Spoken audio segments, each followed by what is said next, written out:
오늘은 느헤미야 프로젝트 네 번째 시간입니다. 최고의 복수라는 제목으로 주일 메시지를 나누겠습니다. 설교 제목에 복수라는 단어가 들어가니까 복수 이야기를 좀 하겠습니다. 여러분 복수해 보신 경험 있으세요? 일부 예배 때 보니까 몇몇이 있다 그러더라고요. 네. 우리 같은 소시민들이 영화에 나오는 스펙타클한 그런 복수를 해본 경험이 있겠습니까?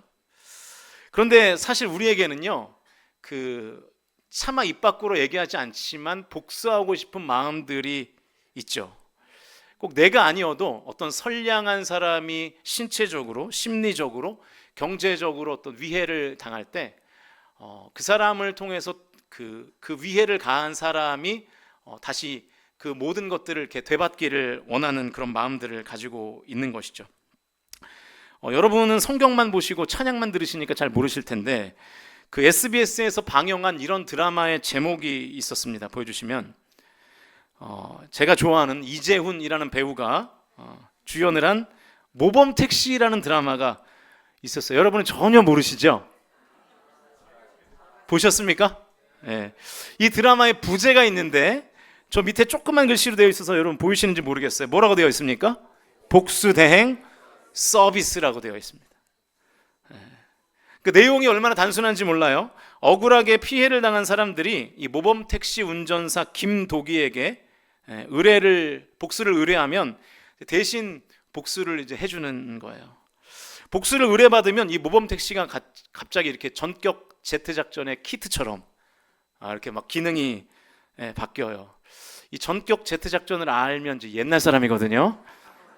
다 아시죠? 1부 때 물어봤더니 성훈이 모른대요. 그러니까 요즘 사람이에요. 여러분 다 아시죠? 옛날 사람 이렇게 되는 겁니다. 저도 알아요. 저도 그 세대입니다.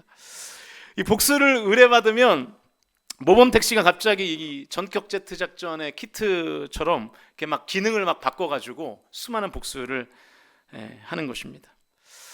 저 드라마가 인기가 많아가지고 시즌 2까지 나왔는데 사실 요즘은 TV를 잘 안 보잖아요. 다들 이제 스마트폰으로 짧은 영상들을 보잖아요. 그래서 요즘은 TV 시청률이 한 4% 5%만 나와도 대박이라 그러거든요. 그런데 이 모범택시 시즌 2의 최고 시청률이 25.6%였어요. 그러니까 어마어마한 인기를 끈 거예요. 2023년도에 방영한 드라마 중에 시청률 1위였습니다. 이 모범택시라는 드라마가요. 그러니까 이 대한민국 국민들이 이 복수를 대행해주는 이 서비스에 나오는 이 드라마에 열광을 한 거죠. 여러분 이 드라마에는요 복잡한 내용이 없어요. 복선, 단서, 추리, 역학관계 이런 게 없습니다. 그냥 복수를 의뢰하면 복수를 해준다. 그게 다예요. 이렇게 단순한 드라마가 왜 2023년도에 최고의 드라마가 됐을까요? 대중들의 마음에 이 복수를 원하는 마음이 있기 때문이죠. 복수하고 싶은 마음이 있지만 차마 복수를 직접 할 수는 없기에 이 드라마를 통해서 이제 대리 만족을 느끼는 것입니다. 그러니까 사람들이 막 열광해가지고 대한민국 거의 모든 사람들이 다 본 거예요. 그래서 우리에게는요 다 복수하고 싶은 마음들이 다 있어요. 다만 범죄가 될 수 있기 때문에 그걸 이제 자제하고 사는 거죠. 그리고 그 대상이 다 다를 뿐이에요. 그 대상이 자녀들 같은 경우는 부모님일 수도 있고 언니, 오빠, 동생일 수도 있고 교회에서는 장로님, 권사님일 수도 있고 제일 많은 거는 목사죠. 복수하고 싶은 목사가 있고 그런 것입니다. 그 중에 이제 제일은 직장 상사입니다. 직장 상사. 그런데 대범하게 직장 상사에게 복수를 하면 직장 생활이 고달파지잖아요. 그러니까 이제 눈치를 못 채게 복수를 하는 거예요. 그것을 이름해서 소심한 복수라고 하는데 제가 구글링을 해보니까 직장인들의 소심한 복수법이 있더라고요. 보여주시면 아마 화면이 작아서 잘 안 보이실 텐데 제가 읽어드리겠습니다. 첫 번째, 불러도 못 들은 척하거나 연락이 오면 씹기. 이렇게 복수를 한다는 거예요. 그러니까 상사가 불러도 못 들은 척하는 거예요.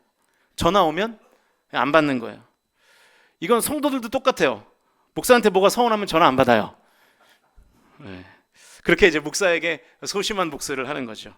근데 여러분 그 소심한 복수까지만 하세요. 한두 번 전화 안 받아서 목사에게 소심한 복수 해도 되는데 지금부터 잘 들으십시오. 그런데 한두 번이 아니고 이게 3번, 4번, 5번, 6번 3일, 4일, 5일, 6일, 7일, 일주일 넘게 이렇게 가면 절대로 안 됩니다. 한두 번 안 받는 건 되는데 절대 안 받지는 마세요. 네. 목사와의 관계가 끊어집니다. 목사와의 관계가 끊어지면 여러분 신앙생활을 제대로 하기가 어려워요. 교회 안에서 목사와의 관계가 회복될 수 없을 정도로 가면 교회 못 다니는 거예요. 그러니까 정말 복수하고 싶으면 소심한 복수까지만 하십시오. 거기까지는 제가 이해할 수 있습니다. 속상해서 한 이틀 전화 안 받으면 3일 뒤에는 전화하셔서 목사님 제가 깜빡 잊고 전화를 못했네요. 그래서 전화를 하시면 제가 알고도 잘 속아드릴 수 있습니다. 근데 계속 전화를 받지도 않고 하지도 않으면 그때는 진짜로 돌아올 수 없는 강을 건너는 거예요. 그러니까 제발 절대로 거기까지는 가지 마시고 이 관계에도 마지노선이라는 것이 있는 거거든요.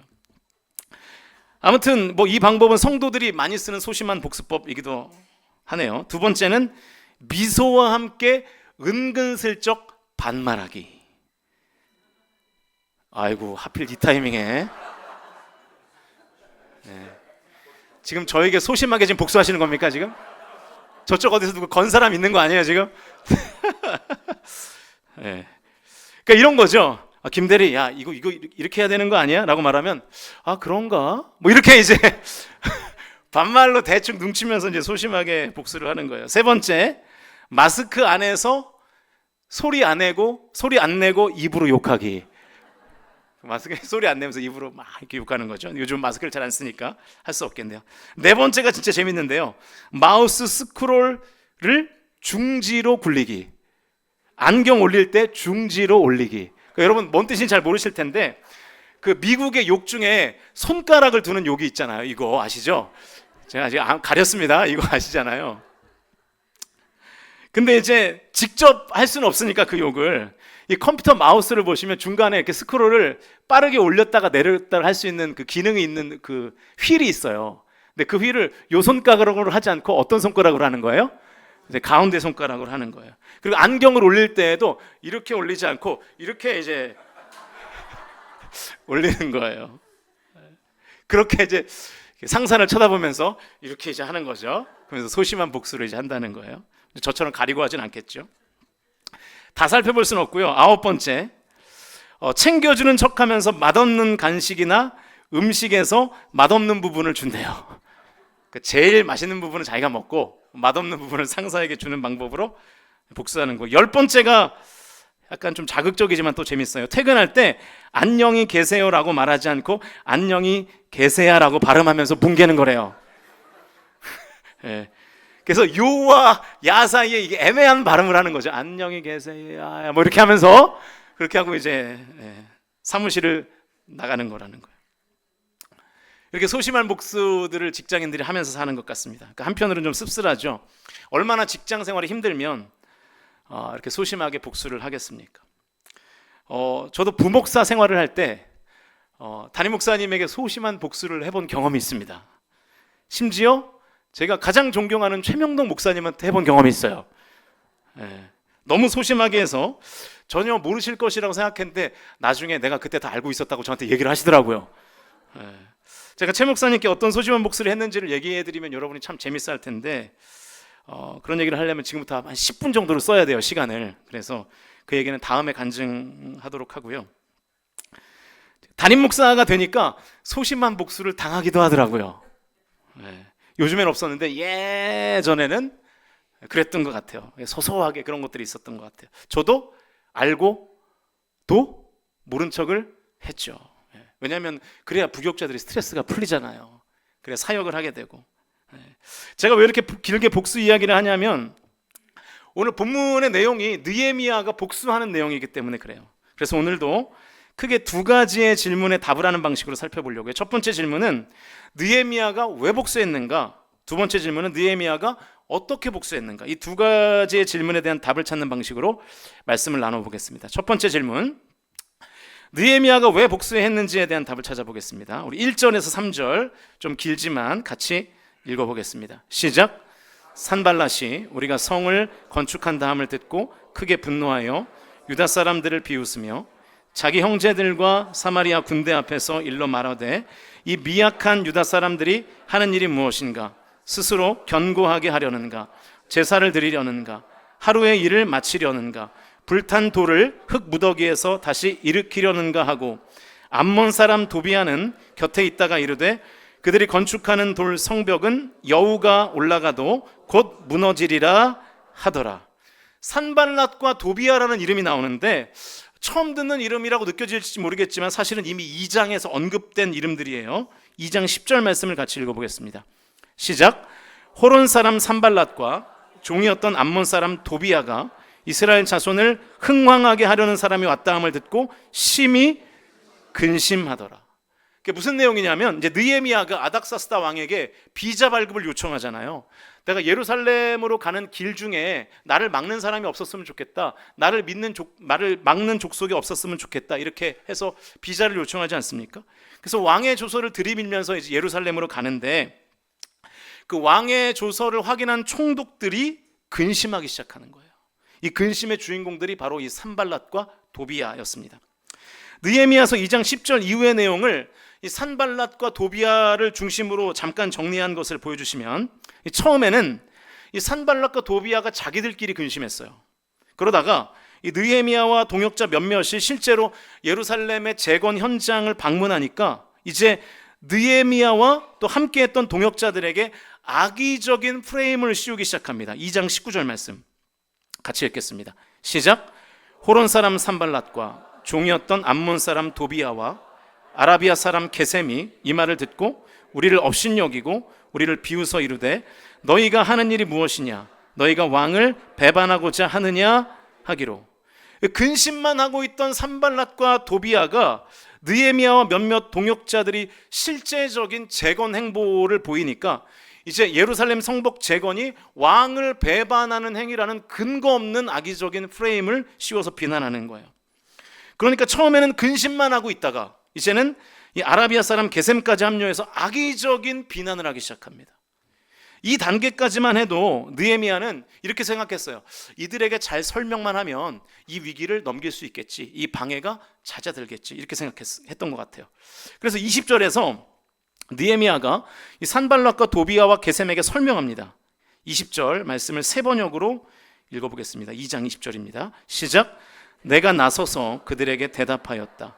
하늘의 하나님이 우리를 위하여 이 일을 꼭 이루어 주실 것이요, 성벽을 다시 쌓는 일은 그분의 종인 우리가 해야 할 일이요, 예루살렘에는 당신들이 차지할 몫이 없소, 주장할 권리도 기억할 만한 전통도 없어. 이게 무슨 내용이냐면, 왕을 배반하는 것이라는 악의적인 비난에 느헤미야가 산발랏과 그리고 도비아와 게셈에게 이렇게 설명하는 거예요. 그렇지 않습니다.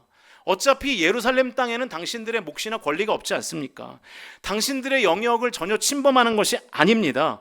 우리가 섬기는 하나님을 예배하기 위해서 성벽을 짓는 거니까 걱정하지 마세요, 이렇게 설명하는 거예요. 느헤미야가 아주 논리적으로 설명을 잘했습니다. 당신들의 권력이나 이권을 침범하는 게 아니니까 걱정하지 말라고 잘 설명한 거잖아요. 그래서 그들의 비난이 이렇게 수그러드는 줄 알았는데 오늘 본문에 보니까 이 산발랏과 도비아의 방해가 또 나오는 거예요.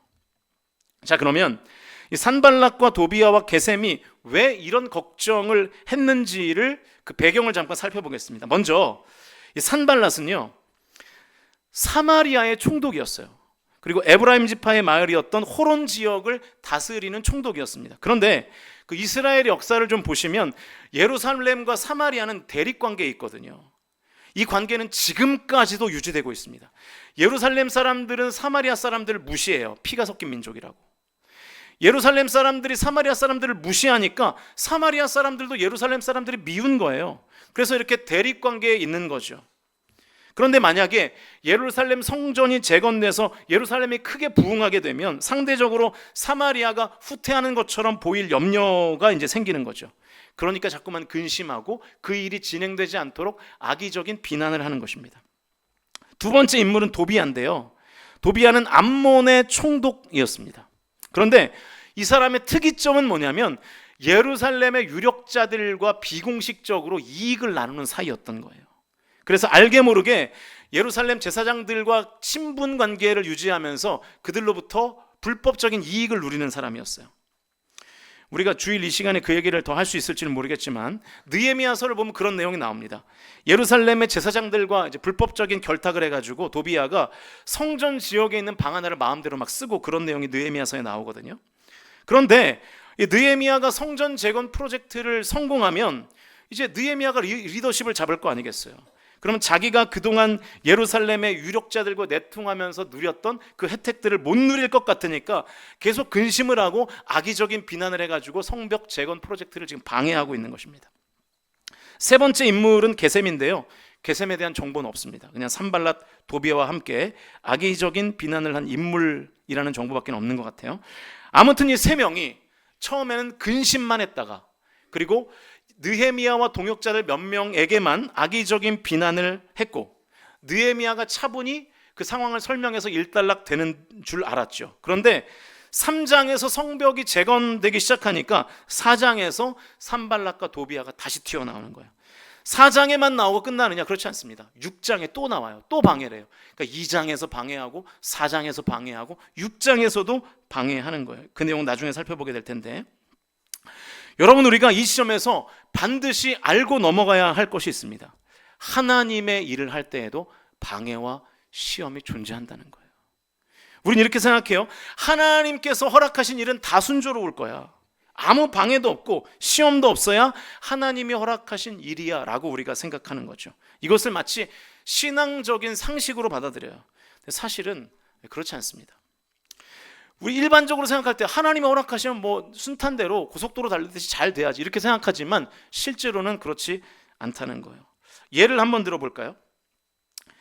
예전에 비해서 이제 공중 목욕탕이 많이 없어졌죠. 근데 예전만 하더라도 우리가 사실은 때를 다 어디서 밀었습니까? 공중 목욕탕 가서 밀었잖아요. 사실은 저도 이렇게 사우나를 되게 좋아하는데 울산에 와서는 한 번도 못 갔어요.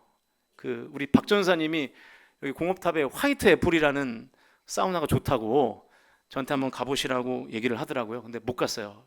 왜 못 갔을까요? 혹시라도 여러분을 만날까봐 도저히 못 가겠더라고요. 알몸으로 여러분을 만나고 싶진 않아요. 그래서 도저히 못 가겠더라고요.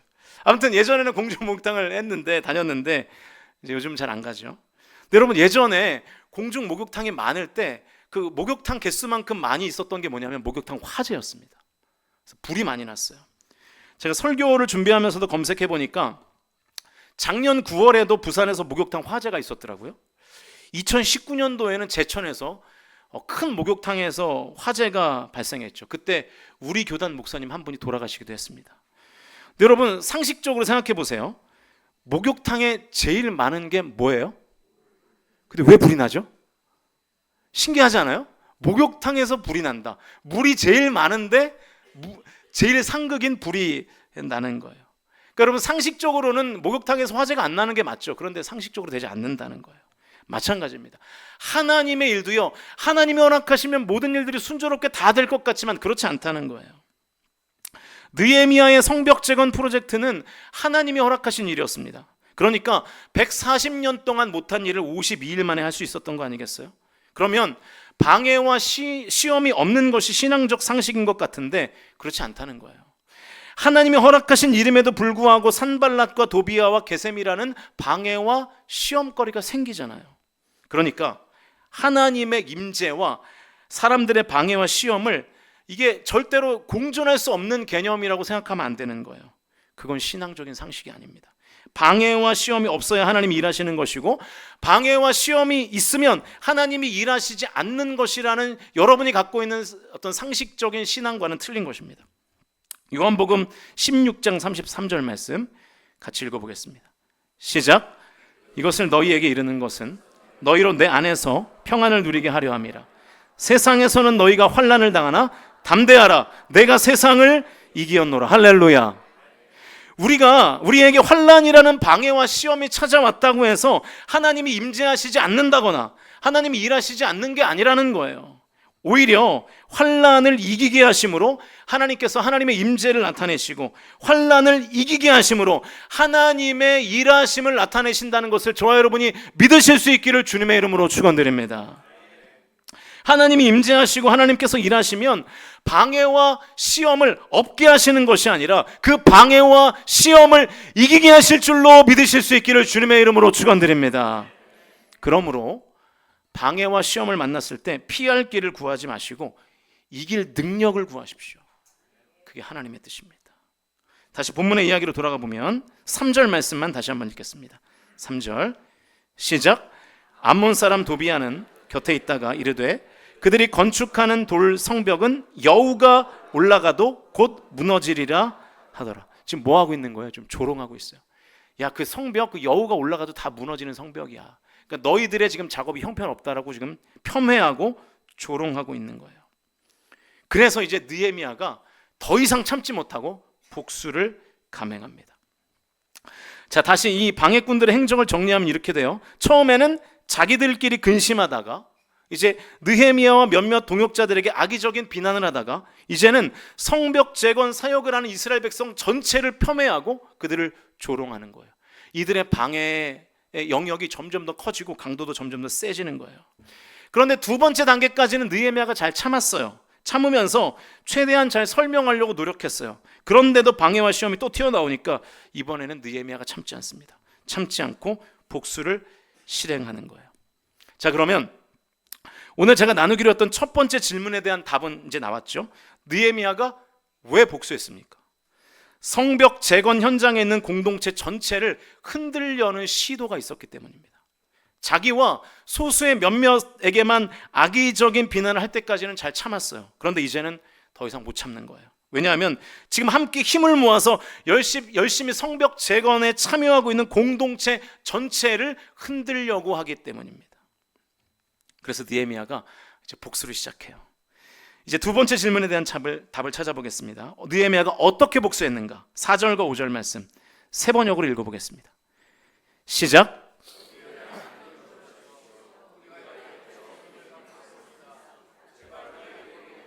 그 욕이 그들에게 되돌아가게 하여 주십시오.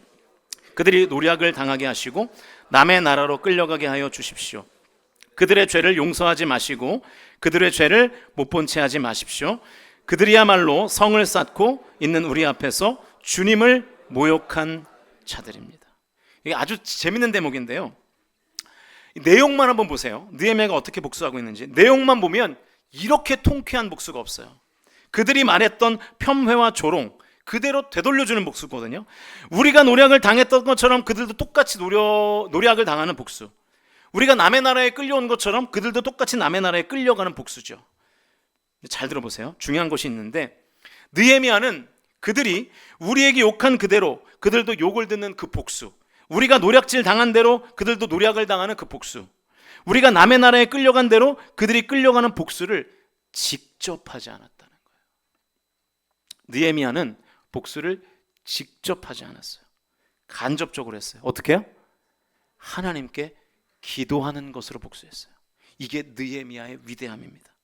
복수를 내 손으로 하지 않고 하나님의 손으로 하게 하시는 거예요. 잘 생각해 보십시오. 느헤미야의 손으로 하는 복수와 하나님의 손으로 하는 복수 중에 어떤 손으로 하는 복수가 더 강하고 더 대단한 복수가 되겠습니까? 할렐루야. 하나님의 손으로 하는 복수죠. 느헤미야의 손이 아니라 하나님의 손으로 하는 복수가 더 통쾌한 최고의 복수라는 것을 믿으실 수 있기를 주님의 이름으로 축원드립니다. 내 손으로 하면 그 복수의 결과가 바로 나올 수는 있지만 작아요. 미미해요. 느헤미야가 그래도 술 맡은 관원이니까 직접 복수할 마음을 먹었다면 어느 정도 타격을 줄 수 있었을 거예요. 그런데 여러분, 상대방도 총독이거든요. 만만치 않은 권력을 가지고 있어요. 그러니까 왕의 허락을 받은 성전 재건 프로젝트를 막 방해하고 그런 거 아니겠습니까? 산발랏과 도비아도 아닥사스다 왕이라는 백이 있는 거거든요. 그러니까 막 덤비는 거죠. 그래서 느헤미야가 그들과 직접 싸우면 타격을 줄 수는 있겠지만 강도는 미미할 거예요. 그런데 하나님께서 하나님의 손으로 그 복수를 직접 하면 어떻게 될까요? 그 강도는 우리의 예상을 벗어나는 거죠. 내가 직접 복수하는 것보다 하나님께 복수 대행 서비스를 의뢰하는 것이 그래서 훨씬 더 지혜롭고 훨씬 더 최고의 복수가 될 수 있는 것입니다.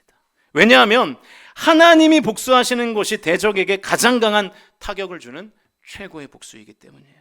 느헤미야가 그걸 알았던 거예요. 지난 화요일에 저와 아내와 그리고 이한이와 아인이가 정자 해변 쪽에 있는 고깃집을 갔어요. 시내에도 고깃집이 많은데 왜 거기까지 갔을까요? 고기가 100g에 6,000원밖에 안 하는 거예요. 그래서 거기 갔어요. 너무 싸잖아요.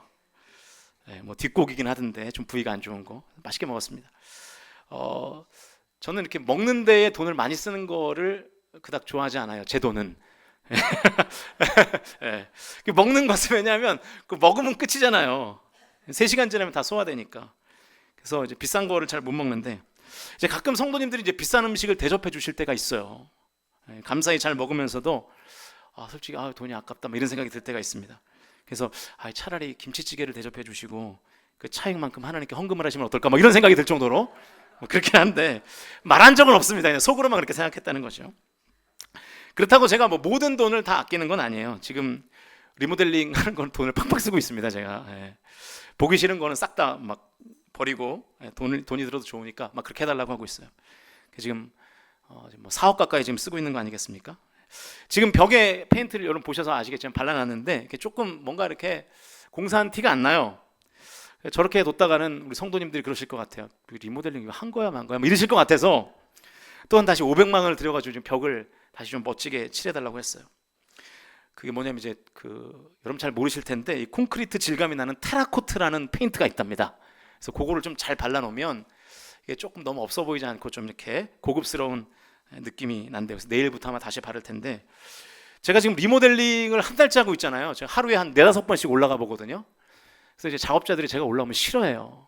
자꾸 이거 막 뜯으라 그러고 막 다시 하라 그러고 그러니까 막 싫어하는데 그래도 어떻게 하겠어요. 귀한 헌금이 들어가는데 잘해야죠. 근데 제가 이렇게 하다 보니까 좀 적성에 맞는 것 같아요. 그래도 혹시 나중에 목회를 못 하게 되면 이쪽으로 일을 구해야 될 것 같아요. 혹시라도 여러분이 또 갑자기 저 나가라 그럴 수도 있잖아요. 그때 물론 저는 안 나갈 거지만 잘 버틸 거지만 뭔 얘기를 하다 여기까지 왔는지 모르겠는데 아무튼 그 6,000원짜리 고깃집 그 고깃집을 갔는데 옆에 놀이방이 있는 거예요. 이 정글짐 같은 놀이시설이 있는 거죠. 이제 우리 교회도 그런 시설이 들어오게 될 텐데 고깃집에 이제 그게 있더라고요. 비 오는 저녁이었는데 평일 목요일인가 그랬으니까 비 오는 저녁이었는데 그 바닷가에 그 애들 있는 집들이 다 거기 있는 거예요. 거기 정글짐이 있으니까. 그래서 이한이가 밥을 먹고 그 놀이방에서 놀고 있는데 다른 친구가 와가지고 자기를 막 못 놀게 방해를 하는 거예요. 그럼 이한이에겐 2가지 방법이 있습니다. 첫 번째, 직접 머리끄덩이를 잡는다. 혹은 주먹을 날린다. 또 한 가지의 방법은 뭘까요? 그렇지, 아빠한테 이른다. 얘가 똑똑하더라고요. 저한테 와서 이르더라고요. 아빠를 닮아서 그런지 아주 똑똑해요. 아무튼 그런데 생각해 보세요. 이한이가 가서 주먹을 쓰거나 발길질을 하거나 머리채를 쥐는 것보다 아빠한테 일러가지고 아빠가 가서 그 아이 머리끄덩이를 잡고 발길질을 하고 주먹질을 하는 것이 더 파워가 세겠죠. 물론 그렇게 했다는 건 아니에요. 그렇게 안 했습니다. 물론 제가 그 방에 가지도 않았어요. 왜냐하면 그 아이의 그 엄마를 보니까 엄마들끼리 왔는데 인상이 굉장히 무서워 보이더라고요. 그래서 잘 참았어요. 제일 무서운 분들이 아주머니들이거든요. 게다가 목사잖아요. 또 이렇게 소문나면 어떡해요? 시내에 있는 목사가 도라이 같은 목사가 있더라면 이렇게 소문나가지고 우리 교회 부흥에 지장이 되면 안 되니까 잘 참았는데 여러분 복수 중에 최고의 복수는요 나보다 힘센 사람에게 이르는 것입니다. 사랑하는 성도 여러분, 여러분 혹시 복수하고 싶은 마음이 들거든 하나님께 이르실 수 있기를 주님의 이름으로 축원드립니다. 그게 최고의 복수예요. 내가 직접 하는 것보다 더 강력한 복수가 되는 것입니다. 그러니까 여러분 근거 없는 비난하는 사람들 있잖아요. 막 말 만들어내는 사람들 있잖아요. 상대하지 마세요. 처음에는 이 느헤미야가 이 산발락과 도비아와 세겜의 이 성벽 재건 프로젝트를 막 이렇게 방해하는 그들의 어떤 이 방해 공격에 대해서 처음에 잘 설명했어요. 약간 반응을 했습니다. 그런데 너무 이 방해가 극해지니까 그때부터는 상대하지 않아요. 기도로 하나님을 상대하는 거예요. 이게 지혜입니다. 저는 그런 간증이 정말로 많은 것 같아요. 최근에도 있었고 몇 년 전에도 제가 복수하지 않고 그냥 축복하니까 그리고 하나님께 기도만 하니까 하나님께서 그 일들을 하시는 경험들을 제가 참 많이 하게 됩니다. 여러분 근거가 있는 건강한 비판이 아니라 전혀 근거 없는 악의적인 비난을 하거나 사랑으로 조언하는 것이 아니라 폄훼하고 조롱하는 사람들은 과감하게 차단하십시오. 그게 나의 삶과 신앙을 지키는 방법입니다. 인생을 살다 보면 근거 없는 루머를 막 듣고 비난을 받을 때가 있더라고요. 그때 굉장히 황당하고 억울하잖아요. 아마 여러분도 다 경험해 보셨을 거예요. 그럴 때는 빨리 그 사람을 차단해야 돼요. 차단하지 않으면 계속 그 방해와 시험을 묵상하게 되는 거거든요. 반면에 차단하면 두 가지의 긍정적인 효과가 있어요. 먼저 그 상대방의 악한 영향력을 계속 경험하지 않게 돼요. 그리고 내 손을 더럽히지 않게 돼요. 차단하지 않으면 자꾸만 내가 직접 복수하고 싶은 마음이 들거든요. 그래서 빨리 차단해야 되는 거예요. 사랑하는 성도 여러분, 영적 지혜를 발휘하셔서 내가 직접 작고 소심한 복수를 하지 마시고 하나님께 복수 대행을 맡기심으로 최고의 복수를 하실 수 있기를 주님의 이름으로 축원드립니다. 이제 말씀을 정리하겠습니다. 여러분, D.L. 무디 목사님 잘 아시죠? 아주 훌륭하신 목사님인데 이분이 설교하려고 강단에 섰더니 강단에 쪽지가 하나 올라와 있더래요. 이런 쪽지가. 그래서 그 쪽지에 이렇게 쓰여 있더래요. 강단에 이렇게 쪽지가 실제 있었던 일입니다. 이렇게 올라와 있더래요. 여러분, 이제 설교를 시작해야 되는데 얼마나 열이 뻗치겠어요, 그죠? 바보라니 나한테. 여러분 또 실험해 본다고 또 다음 주에 쪽지 올려놓고 그러지 마세요. 제 성격 아시죠? 저는 다 필적 감정 다 들어갑니다. 여러분 지금 이거 교족한다고 지금 자필로다 쓰셨잖아요. 다 할 수 있어요. 저는 얼마나 제가 주도 면밀한 사람인지 아시니까. 근데 이제 설교를 해야 되는데 너무 화가 나잖아요. 이 D.L. 무디 목사님. 얼마나 큰 방해와 시험입니까? 근데 무디 목사님이 아무렇지 않은 듯이 이렇게 그 쪽지를 이렇게 보시면서 얘기하시더래요.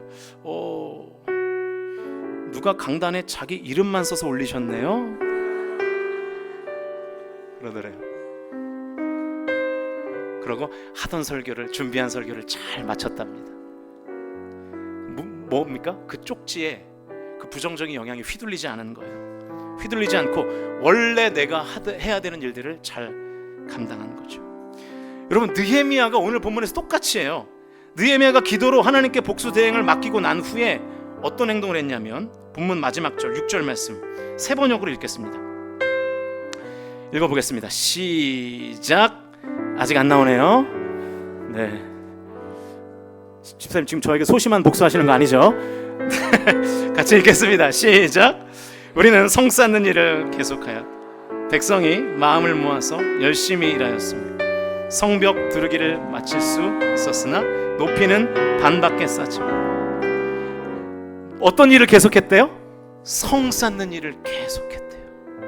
느헤미야와 이스라엘 백성들은 산발랏과 도비야와 게셈의 방해와 시험에도 불구하고 어떻게 했어요? 하던 일을 계속했어요. 성벽 재건을 멈추지 않았어요. Keep going 했어요. 계속 같은 일을 했다고요. 여러분 생각해 보세요. 산발랏과 도비야와 게셈이 가장 원하는 일이 뭐겠습니까? 성벽 재건 중단하고 자기와 싸우기를 원할 거예요. 중단되기를 바라니까 방해하는 거잖아요.